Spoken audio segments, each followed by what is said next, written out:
Hello everyone, हमारा आज का टॉपिक है होम रूल मूवमेंट। अब बेसिकली जो होम रूल मूवमेंट है it spread between the years 1916 and 1918 और जो होम रूल मूवमेंट के लीडर्स थे उनका नाम था Bal Gangadhar Tilak and Annie Besant और इसका एम था to attain a dominion status under British empire.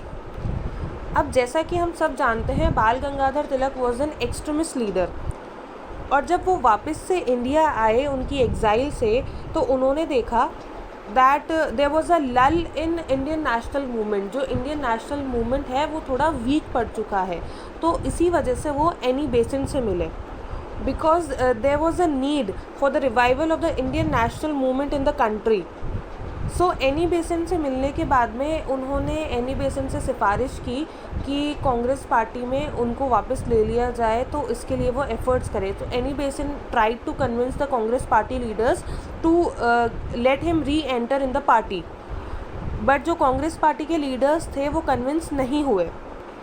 So Annie Besant and Bal Gangadhar Tilak they decided to start home rule leagues under home rule movement. तो तिलक ने जो अपनी होम रूल लीग थी वो सेटअप की अप्रैल 1916 में और एनी बेसेंट ने अपनी लीग स्टार्ट की सितंबर 1916 में। दोनों ही लीग का कॉमन ऑब्जेक्टिव था of achieving self government in India और दोनों की लीग के बीच में एक इनफॉर्मल सी अंडरस्टैंडिंग थी and they both were working together closely with one another. और उन्होंने एक दूसरे से मर्ज इसलिए नहीं किया था to avoid friction between the leaders, they were working separately. जो तिलक की लीग थी उसका हेडक्वार्टर दिल्ली में था और उसकी 6 ब्रांचेस थी और जो बेसेंट की लीग थी उसका जो 200 ब्रांचेस थी। तिलक की जो लीग थी it was working in Maharashtra में एक्सेप्ट बॉम्बे जो रीजन थे वहाँ पे वो वर्क कर रही थी, कर्नाटका में वर्क कर रही थी, बरार में कर रही थी एंड सेंट्रल प्रोविंसेस में। और इन रीजन्स के अलावा जितने भी रीजन्स बचे हुए थे वहाँ पर एनी बेसेंट की लीग काम कर रही थी। अब इस लीग का काम क्या था? पहला ऑब्जेक्टिव तो ये था to achieve self government in India.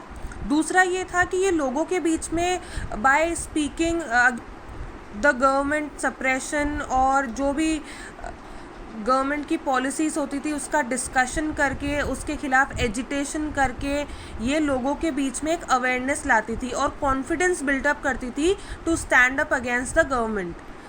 They used to promote political education among the people and they used to agitate for self government and there was also a demand for the larger political representation for Indians from the British government. And for this they used to organize demonstrations, public meetings जिसमें जो leaders थे वो बहुत ही फेरी speeches देते थे और ये इतना ज़्यादा पीक पर हो गया था कि इसकी वजह से एनी बेसेंट जो थी शी वॉज अरेस्टेड इन जून 1917 और जैसे ही एनी बेसेंट अरेस्ट हुई तो पूरे नेशन में प्रोटेस्ट चालू हो गया against the British government and now many Congress and moderate leaders also join the league because of its success. और इसी वजह से जो एनी बेसेंट थी शी वॉज रिलीज्ड इन सितंबर 1917 और इस मूवमेंट को ज़्यादा लोगों का जो सपोर्ट था वो थे एजुकेटेड इंडियंस और इतने ज़्यादा लोगों ने इसको सपोर्ट किया था कि एक साल के अंदर अंदर दोनों लीग के जो मेंबर्स थे there were about 40,000 members in the leagues and this home rule movement led to the declaration of 1917 which is known as Montagu declaration of 1917 जिसमें कि ये डिक्लेयर हुआ था कि there would be more Indians in the government leading to the development of self governing institutions. और इसको August declaration भी कहा जाता है जिसमें ये बोला गया था कि demand for the home rule would know longer be considered seditious, मतलब इसको होम रूल की डिमांड को राजद्रोह मूवमेंट नहीं माना जाएगा and this was considered as the biggest significant achievement of the movement. Thank you so much. I hope you got the topic. For more videos please like and subscribe.